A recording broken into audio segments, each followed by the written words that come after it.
I decided to make a video on how to change your brake fluid because although I found instructions, I didn't find a video that would have corrected some of my mistakes. If you look right there, you see all that air in my front brake master cylinder, and that's from how I screwed it up the first time by putting all that air in my brake line. We'll get to how that got fixed later on. So the video is from a guy who has never done this before and still hasn't, although made one good attempt at it. I've already replaced the factory bleed valve with a speed bleeder, and I believe that's how the air got in the system in the first place. Next thing we'll do is show that I got 1/4-inch tubing here. I have 1/4-inch tubing here, and I have 3/16 inch tubing here. I like the 3/16 because it's tighter and you're going to twist it. By the time you twist this a little bit, if you get in close, you can see how it doesn't really look like it's tight anymore. So I'm going with 3/16. The 1/4-inch will still have to be used on the rear though. To reiterate the problem with the 1/4-inch line, that's a speed bleeder. It goes on that much and you can see how it just wants to come off. And that is why I'm going to go ahead and use the 3/16. Feels a whole lot better. So per instructions I got online, it said make sure you don't get brake fluid on your bike because it'll damage your paint. This is an old part that I may have been on a bike that I totaled once or twice. Just want to see if it's true. You know, never believe what you see online. I don't think it damages the paint that much, but we're going to leave that on. I'll leave that on, see what it looks like when I'm done with the bike. So, but I'm going to protect my bike anyway. Put it on the center stand, make sure this is level. Again, you see the air I got in earlier. And you go ahead and take this off using a T20 drive. Again, never claim to be a professional. I found this very hard to get off, so I just took a little chisel. I don't recommend this, but it worked for me. Take that off. So now I'm going to remove what is actually clean brake fluid because I've mentioned this the second time and I screwed it all up the first time. So although this is clean up here, I still have dirty fluid in the line. I'm just going to remove a little bit of it. And I was told a good idea to drop a 1/4 in there. I'm fancy, so I'm going to use $1. Well, $1 doesn't work, so maybe I should use, well, none of it works. I was told that would prevent splash. There we go. And this is where I think I'm most likely to screw up. It says it's supposed to be SAE. I'm using an 8mm wrench. I'm going to turn it a 1/2 turn. I mean a 1/4 turn. Right there's probably a 1/4 turn. I'm going to come up here, squeeze my brake. Oh, I was also given some good advice to fully extend it. So you fully extend it so you get a full pull. And supposedly the brake fluid is supposed to come out. I'm pulling and looky there, brake fluid's coming out. Now you want to make sure it stays filled up here as you pull. So anyways, we pump the brakes until it all looks clean. Film down there. Does it look like I'm getting air in the system? A little bit. A little bit? That's not good. Nope, not anymore. Yeah. Go. A lot of air in the system. Okay.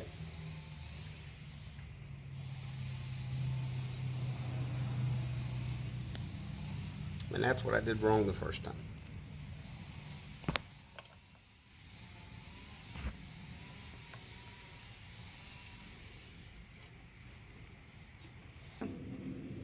And I'm told these are one-way valves, so I'm really not worried about getting air in the system.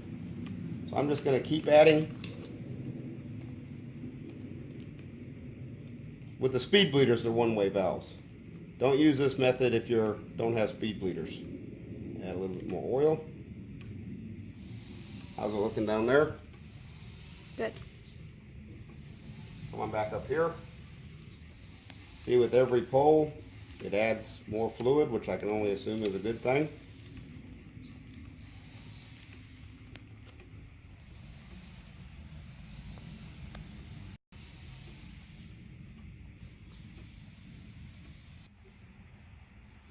And once again, because this is the first time I've ever done that, I just realized that that is not air in the line, but with every pump, film right down there, I'm squirting out clean fluid. And you can see the difference in the color. Clean fluid is so clean that I thought it was air, and screwed up again. So, done with that, just waste a little bit of brake fluid.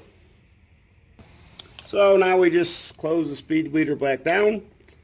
I think it's 5 newtons or foot-pounds of torque. I'm just going to tighten it a little bit, and we'll worry about that in a few minutes when I torque it all down right.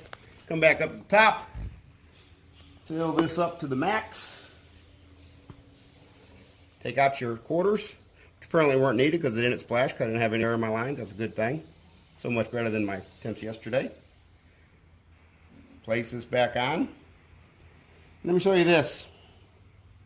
Apparently the brake fluid might do a little damage right there, so try to keep that clean, but I'm really not that fastidious.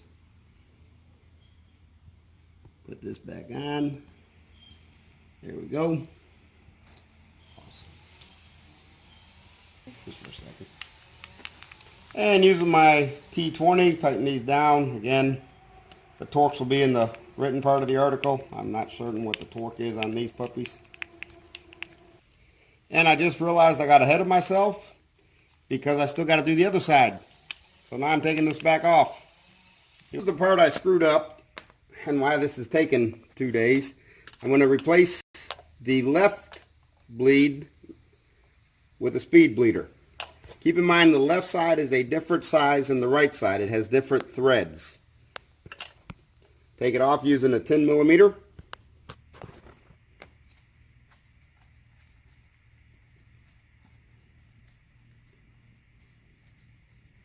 Look at that stuff coming. Put the new bleeder on. Hopefully I didn't get as much air in the system as I did yesterday. And this one gets screwed on with an 8 millimeter. Although again, the instructions said these are all SAEs.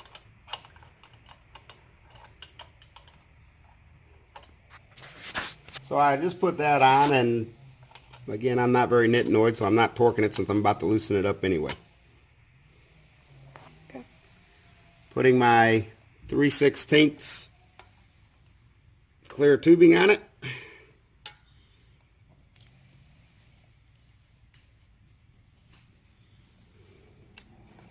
And see how it works. And like I said, I should have protected some of this, but if you remember earlier, we did an experiment to see how this affects paint. Pause. So this is the thing we put oil all over, brake fluid all over. I don't know, looks pretty good to me.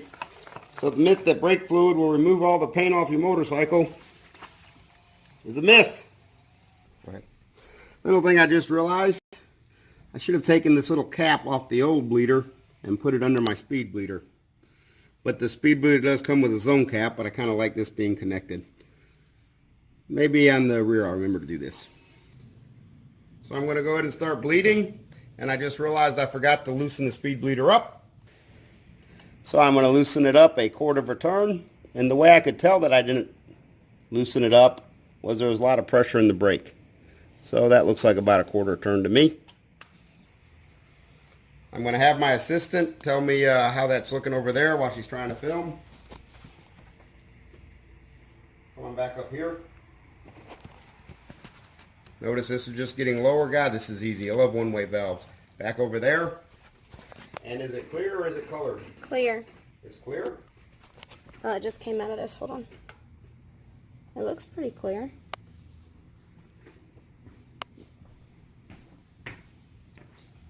Yep, looks clear.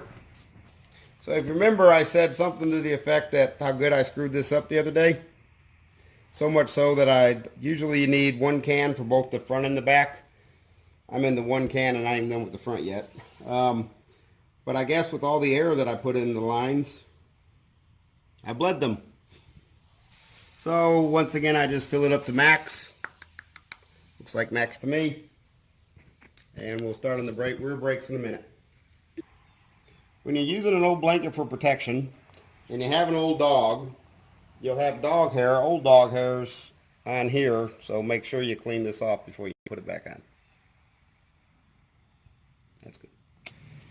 Okay, with your T20, your torque, you go ahead and put this thing back on for the third time if you're like me.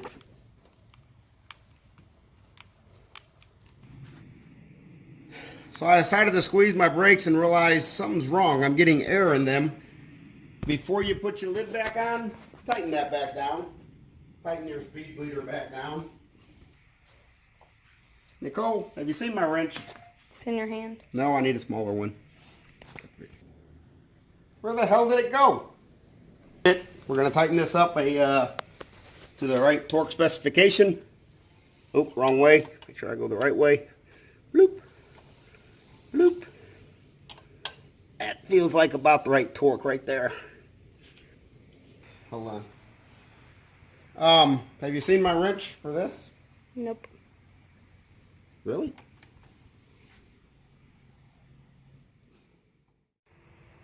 So, taking this off for, I don't know, what is this, the fourth time now? And as a piece of trivia, screws lose their tensile strength and become weaker every time you put them in, so. Anyway. Oh, the reason I got to take it off is if you notice when I was squeezing, I was letting air into the system. So, I got to refill it because I forgot to close the bleed line. So, go back, close your bleed line if you're following along in this video. And make sure you get this level before you take the cap off. Maybe I don't need my chisel this time. Nope, don't need a chisel. I put it up this way so I don't get dog hair on it. Put a little more brake fluid on in there. And wonder why the cap and that did not go forward. Probably because I didn't have a good seal. What should have happened, instead of getting air in that should have come out. I'll put some thought into that. Okay. And to prove that brake fluid does mess with your paint, the paint's coming off because of the brake fluid. Myth confirmed. Okay, we're doing the rear now, and we're going to try to apply all the lessons we just learned from doing the front. So the first thing we're going to do is replace the speed bleeder after prying this damn thing off. Followed by replacing the fluid. Pause.